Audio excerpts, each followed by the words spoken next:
ہوتا ہے وہ نفس کا غلام ہوتا ہے عام طور پر.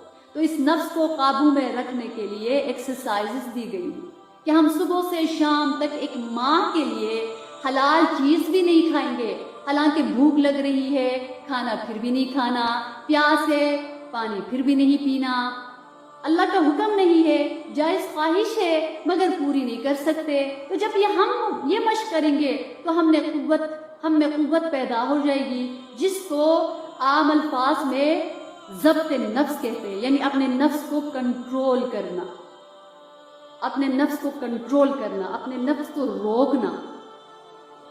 کیونکہ اس نفس اور ہمارا جو معاملہ ہے وہ ایسا ہی ہے جیسے گھوڑا اور سوار.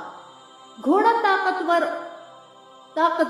اور سوار کمزور ہے تو پٹخ کے رکھ دے گا، ادھر ادھر مارے گا. ہاں اگر سوار اسٹرانگ ہے تو پھر گھوڑا سوار کے اشاروں پر دوڑے گا، جہاں چاہے گا اس کو لے کر جائے گا.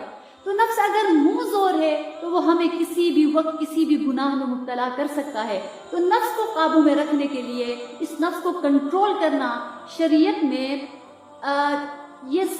اپنے نفس کو کنٹرول کرنا ہے، سیلف پیوریفیکیشن ہے، یہ سیلف کو پیور کرنا ہے اور سیلف کو کچلنا نہیں ہے، اپنے نفس کو کچلنا نہیں ہے، اپنے نفس کو کنٹرول میں رکھنا ہے.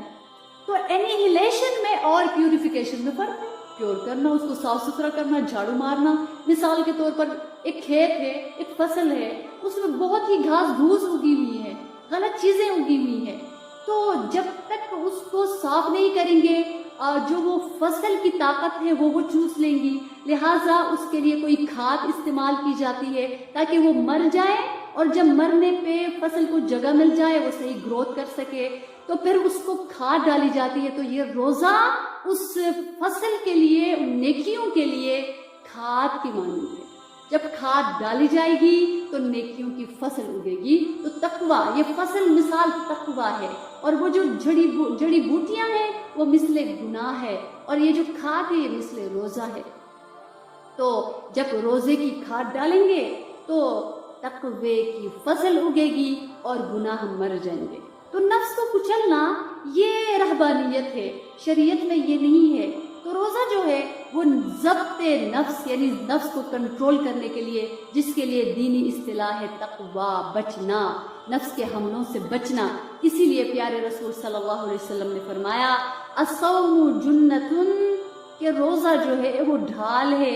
جیسے ڈھال سے تلوار کا وار روکتے ہیں، اسی طرح نفس کے حملوں سے خود کو محفوظ کرنے کے لیے یہ روزہ جو ہے یہ ایک مشق ہے.